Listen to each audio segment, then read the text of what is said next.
The pandemic, I think it changed so many different behaviours and people were open to trying different things. So this is what's changing through technology, the way people watch sports and the way people practice sports. Si no cambiamos, dejamos de interesar al espectador. Cada vez más tenemos que segmentar muchísimo el cómo retransmitimos, ¿no? The consumers of the future, they are not on the same platforms as before.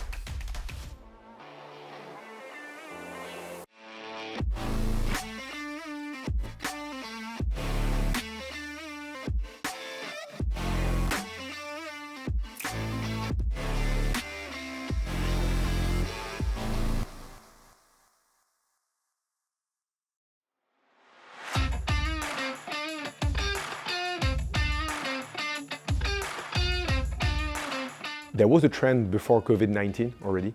I'm going to talk about the sports industry that I know better.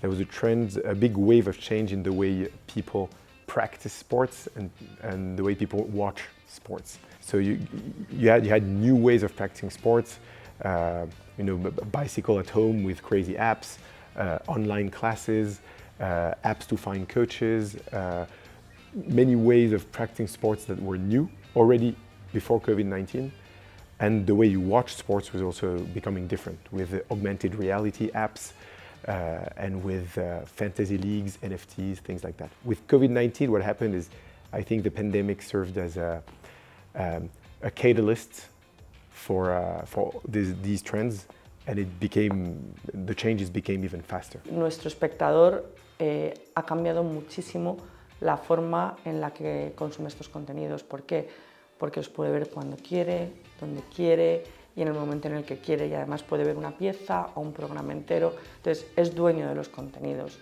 Antes nosotros les decíamos cómo tenían que verlos y ahora pueden elegir cómo, dónde y cuándo verlos. Desde el mismo momento en el que aparece A3Player, que es nuestro modelo digital, es nuestro streaming, trabajamos en perfecta sintonía, los equipos trabajan juntos, cualquier producto que se genera para la televisión convencional lo conoce A3Player y viceversa. It changed so many different behaviours and people were open to trying different things, and that encouraged new people to try audio entertainment, whereas in the past they may not have thought about it. What we're starting to see though is as more and more it becomes mainstream, we're seeing lots of different types of content come to the fore. We're still doing lots and lots of audiobooks and people love that. But what we're also doing and finding that consumption patterns are increasing on our platform is podcasts, audio dramas where we have lots of different people speaking in the one title. And so those new formats are growing and we're only just getting started. We're starting to see more and more formats evolve. Cualquier partido de la liga, que para mi opinión somos la competición que mejor se transmite, no solo de fútbol, sino de todos los deportes de equipo en el mundo, pues está muy enriquecida de datos porque te los piden, mucha mejor visualización de las cámaras, desde los drones, las cámaras aéreas, la cinemática de primera, eso te lo pide el espectador y de hecho eso hace que mantengamos, incluso aumentemos las audiencias.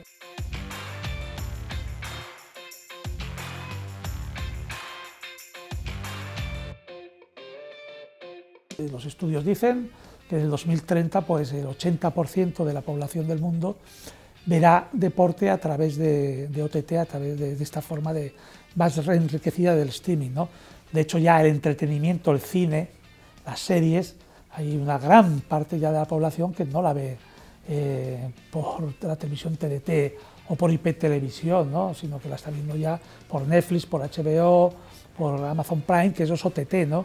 Pues en el deporte la evolución va a ser similar, donde el usuario, el espectador, podrá decidir qué tipo de información quiere, con qué cámara veo el partido, qué estadísticas tengo. Eso es lo que se va a la evolución. Por lo tanto, hay que estar muy segmentado, tanto por el perfil del usuario y por lo tanto el perfil del producto que tendrás que dar a cada tipo de usuario. Es un espectador que sabe lo que quiere, que sabe lo que es calidad, lo que no es calidad, porque está acostumbrado a ver mucho contenido. Pero al final todos siguen buscando grandes producciones de ficción, grandes producciones de programas, concursos, talent o magazines, producciones como La Voz, como Tu cara me suena, como Mask Singer, con pasapalabra, con un concurso, y luego El hormiguero. And I think that social networks like Twitch or live YouTube or Facebook channels are new ways of trying to reach out to the consumer of the future, basically. The consumers of the future are the guys, the men and women that are young right now, and they're not on the same platforms as before. Vamos a ver, en una retransmisión de Ibai Llanos, si un partido lo ven 2 millones de personas, a lo mejor son 100.000 o 100.000, que es una parte importante, hay que dar la importancia que se tiene, ¿no? Nosotros hacemos dos cuestiones, tenemos casters retransmitiendo, como he dicho, algunos partidos, ¿no?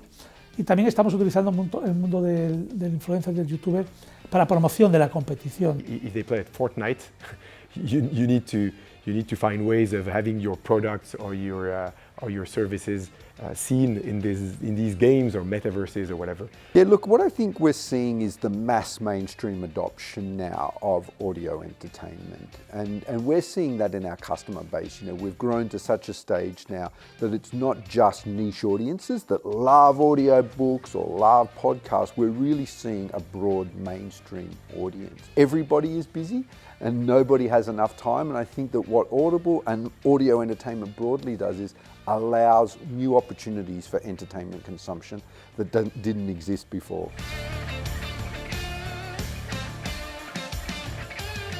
Tiene lógica pensar que vayamos hacia una realidad virtual, hacia una interactividad más alta con el espectador, incluso hablando de inteligencia artificial, a la posibilidad de que una inteligencia artificial pueda producir una serie específica que le pida a un espectador solo para como personalizada, ¿no? We talk about metaverse, it's very vague and a lot of things are not really going to work, but overall I think some experiences are going to be enhanced through 3D, augmented reality, a mix of video games and watching sports that are maybe going to merge.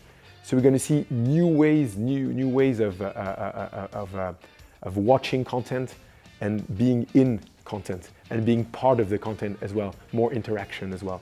We're increasingly working with creators all over the world to be creating new and engaging formats that are going to engage our audience and really create great experiences for the future. We're just getting started.